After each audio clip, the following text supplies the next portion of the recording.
गजेंद्र सिंह जी, जीरा सिंह जी और यहाँ के पधारने वाले सब मेरे पिता बड़े बुजुर्गों, माताओं, बहनों, नौजवान दोस्तों, मैं आज आपके सामने इस मेवाड़ और बागड़ के आप और मैं दोनों रहने वाले हैं।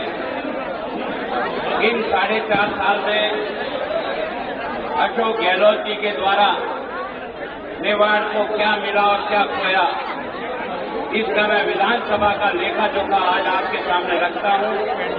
आप अपनी तराजू में उसे रखकर तोले और तोलने के बाद अगर लगे कि वास्तव में 28 विधानसभा में से 22 विधानसभा सीट पर जिसको सरकार के अंदर आपने इतनी बड़ी अपनी संख्या भेजी और जिसके भरोसे राजस्थान के अशोक गहलोत की सरकार बनी, ये सारे मिलाकर के भी 94 लोग बने। उसमें से 22 अगर किसी ने भेजा तो मेवाड़ और बागड़ के आप और हम सब जनप्रतिनिधियों ने, जनता ने चुन के भेजा। अगर कांग्रेस की सरकार 94 सीटें लेकर के भी राज्य में बनी, उस 94 में सबसे बड़ा योगदान किसी का है तो आपका और मेवाड़ का है। मैं अब उस राजस्थान के मुख्यमंत्री से आज आपकी अदालत में कुछ सवाल पूछ रहा हूं 6 दिन से। अब तक तो राजस्थान के मुख्यमंत्री ने जवाब नहीं दिया। आज फिर मैं डूंगरपुर की इस धरती पर राजस्थान के मुख्यमंत्री को चुनौती के साथ कह रहा हूं कि जिसके भरोसे तेने राज बनाया, उसका तूने 4.5 साल में क्या हक दिया और क्या नहीं दिया, मेरे सवाल का जवाब देना। राजस्थान की विधानसभा में 9 अगस्त में अशोक गहलोत वित्त मंत्री ने जो बजट रखा, वो बजट था 18,000 करोड़ का। राजस्थान की 28 विधानसभा को कितना रुपया मिला? मात्र 31 करोड़, मात्र 31 करोड़, मात्र 31 करोड़। दूसरा बजट रखा उन्होंने 24,000 करोड़ का। हमारी इस 28 विधानसभा को मिला 113 करोड़ रुपया। उसके बाद फिर तीसरा बजट रखा, वो 27,000 करोड़ का रखा, उसमें हमको मिला 158 करोड़। और उसके बाद चौथा बजट रखा 33,000 करोड़ का, जो रिवाइज बजट बनकर के जो अभी समाप्त हुआ है 31 मार्च को, वो हुआ 36,000 करोड़। और जो 5वां बजट अभी पेश हुआ है विधानसभा में हमने पास किया, वो 40,500 करोड़। इसमें से हमको मिला 1293 करोड़। अगर इन सब की टोटल लगाऊं तो 1,57,000 करोड़ रुपया का बजट राजस्थान की विधानसभा ने प्लान बजट पास किया। उसमें मेवाड़ की 28 विधानसभा को 1943 करोड़ मात्र मिला है, जो 1% से भी कम है। अब मैं इस बात का सवाल पूछना चाहता हूं कि आखिर किस कारण से, जिसके आधार पर तूने सरकार बनाई, सरकार में जो इनके विधायकों की संख्या जो तेरे पास बनी, उसकी 1/5वां हिस्सा अगर संख्या है तो मेवाड़ का है। और तूने बजट में मुझे दिया 1% का हिस्सा, मात्र 1900 करोड़ रुपया राजस्थान की दक्षिण हिस्से को मिला। और अकेला राजस्थान का मुख्यमंत्री जिस जोधपुर से चुन करके आता है, उस शहर में मात्र 3 सीटें हैं, उसको मिला 2500 करोड़ रुपया। मैं पूछना चाहता हूं, ये मेवाड़ के साथ न्याय हुआ या अन्याय हुआ? मेवाड़ के मतदाता, मैं तेरे चरणों में अपनी बात को रख रहा हूं। इसका फैसला तो तुझे करना है कि सरकार बनाने वाली मेवाड़ की जनता क्या 1% के इस टुकड़े के लिए इस राज्य का हिस्सेदार बनी, या वास्तव में हमारा हिस्सा बनता था 22,000 करोड़ का। उस 22,000 करोड़ की जगह हमको मात्र 2,000 करोड़ में भी कम पैसा मिला। क्यों और किस कारण से, जानना चाहता हूं। मेवाड़ का मुख्यमंत्री रहता है आदरणीय सुखाड़िया जी 17 साल तक। मेवाड़ का मुख्यमंत्री रहता है हरदेव जोशी एक लंबे कालखंड तक। मेवाड़ का मुख्यमंत्री रहता है शिवचरण माथुर। मेवाड़ का मुख्यमंत्री रहता है हीरालाल देवपुरा। 4 मुख्यमंत्री हमने इस मेवाड़ से दिए और हर राज्य में 6 से 7 मंत्री इस मेवाड़ के रहते थे। एक डूंगरपुर के वासियों, आपने 4 सीटें जिताकर कांग्रेस की झोली में डाली। क्या एक भी जोगा आदमी नहीं था जिसको मंत्री बना करके इस डूंगरपुर का मान और सम्मान बढ़ाया जा सकता है? इस सवाल का जवाब देना पड़ेगा। वो कल से परसों से बोल रहे हैं, चंद्रभान जी कांग्रेस के अध्यक्ष बोल रहे हैं कि गुलाब जी मेवाड़ और मारवाड़ के बीच में तनाव पैदा कर रहे हैं। मैं तनाव नहीं, मैं तुम्हें पूछना चाहता हूं चंद्रभान जी, आपने कितनी पार्टियों का स्वाद अब तक अपनी जिंदगी में लिया है? एक बार उन पार्टियों का नाम तो बताओ जो हर बार पार्टियां बदलते हैं। वो आज कांग्रेस का अध्यक्ष बनकर के अधिकृत बात कहता है, मैं उसे चुनौती देता हूं, और वो ये कहता है कि आप लोग वोट ला रहे हो क्योंकि जनता का समर्थन नहीं मिल रहा है। मैं उसे गारंटी से कहता हूं, अगर तुम्हारी तुम्हारी पार्टी की आंख हो, मीडिया की आंख को तुम देखते हो, तो जो जन समुदाय और जो जन समर्थन इस संकल्प यात्रा को मिल रहा है, मैं भी राजनीति में 77 से काम करता हूं। मैंने अटल जी से लेकर सारे कार्यक्रम इस मेवाड़ की धरती पर कराए हैं, लेकिन इस बार जिस प्रकार का जनता का जन समर्थन मुड़ करके गांव गांव और गली गली से निकल कर जो आ रहा है, वो इस बात की सबूत है कि राजस्थान का ये दक्षिणी हिस्सा मेवाड़ आज अपने हक के लिए लड़ने को तैयार है। तुमने मेवाड़ और मारवाड़ के बीच में इस खाई को क्यों पैदा किया? और तुमने जो मंत्रिमंडल में हमको हिस्सा दिया, 1.5 मंत्री रहा 3 साल तक, एक मंत्री महेंद्र मालवीय और आधा मंत्री मांगीलाल, जिसके पास एक झंडी है गाड़ी के ऊपर और एक लाइट है, इसके अलावा काम करने का क्या है? इस मेवाड़ की यह पहचान बनाई। और आज मैं अगर पढ़े लिखे बच्चे से पूछूं कि मेवाड़ के तीनों मंत्रियों का नाम बता दो एक सांस में, तो मेरे हिसाब से 70-80% बच्चे फेल हो जाएंगे। अपने मेवाड़ के मंत्रियों का नाम नहीं बता सकते।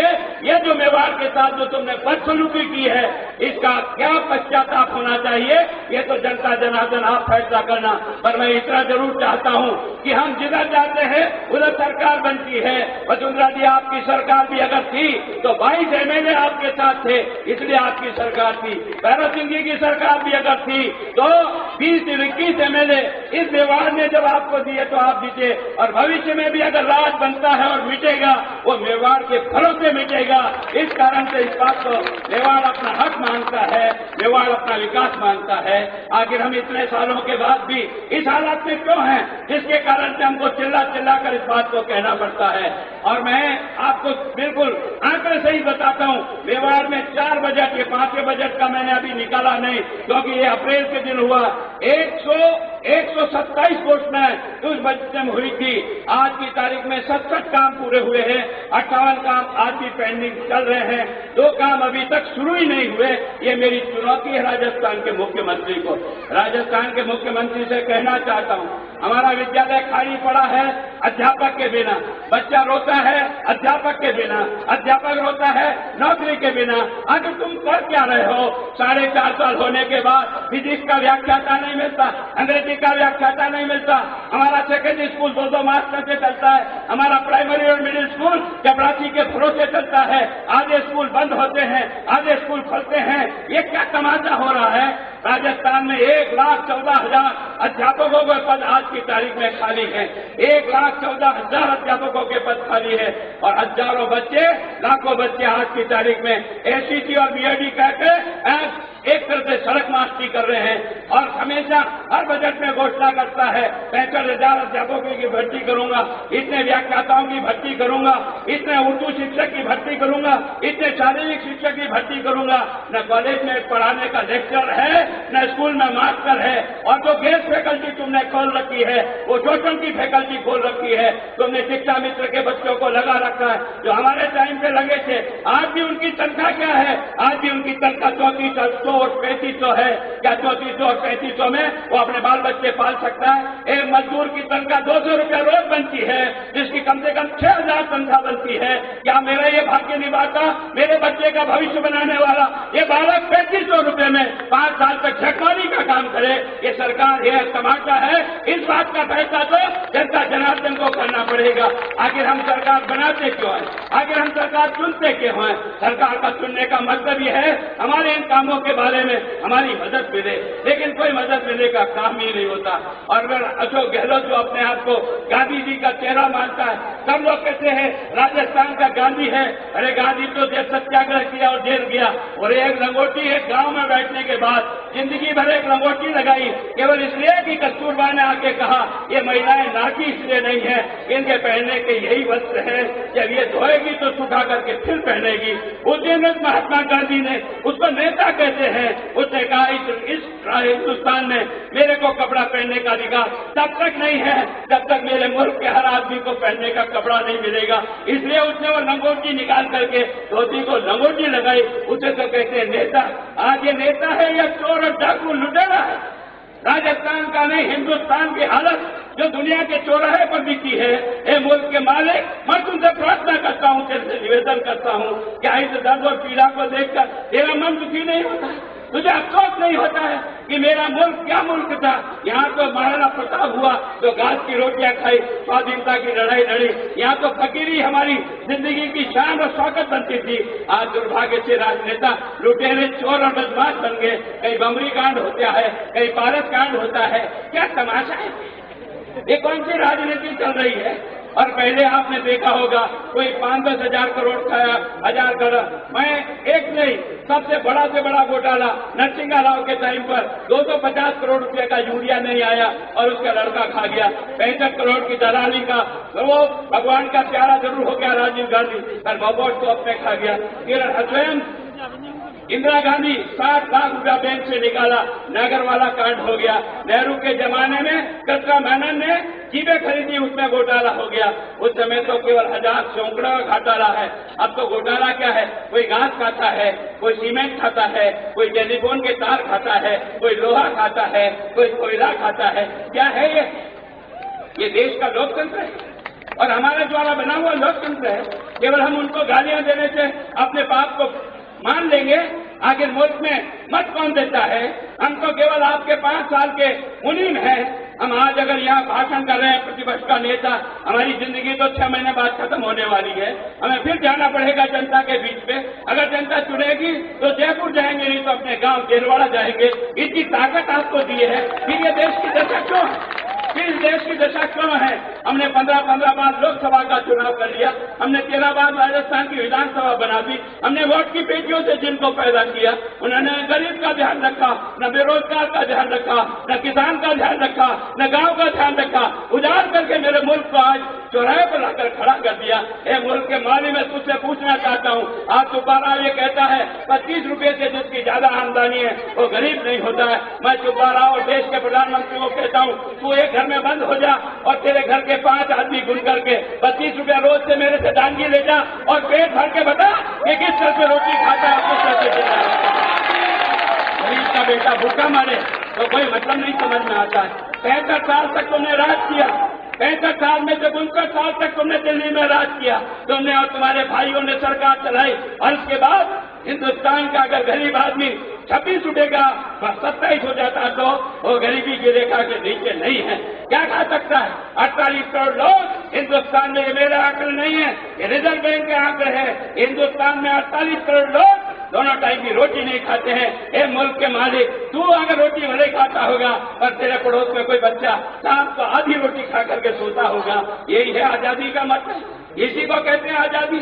आज की तारीख में 9 करोड़ पढ़े लिखे बच्चे बेकार खड़े हैं, अपनी नौकरी के लिए तरस रहे। राजस्थान का मुख्यमंत्री राजस्थान की विधानसभा में बजट में घोषणा करके मैंने निकाल के गिनाया कि 9-10 के बजट में तेने किसी नौकरी देने की बात इस बजट में कही है। कभी कहता 20,000 इसमें भर्ती करूंगा, सफाई कर्मचारी भर्ती करूंगा, 65,000 अध्यापक रखूंगा, हर साल 10,000 पोस्ट खाली होगी, उसको भरूंगा। मैंने 4 लाख पद की घोषणा राजस्थान की विधानसभा में की और अब तक तूने भर्ती कितना किया वो आंकड़ा निकाल। उससे तो नहीं निकाला पर मैंने उनके प्रश्न से निकाला। राजस्थान में 54,000 केवल लोग सरकारी नौकरी पर लगे, 4 लाख पदों की घोषणा करता है, 54,000 लोगों को लगाता है। इसका हिसाब मैं ये पूछना चाहता हूँ, हर साल रिटायरमेंट कितना होता है? राजस्थान में 10,000 से लेकर 12,000 सरकारी कर्मचारी सेवानिवृत्त होता है। तो तुमने 5 साल में सेवानिवृत्त किया 50,000 और उसकी जगह भर्ती किया 54,000, तो तुम तो 4,000 ही भर्ती कर पाया ना।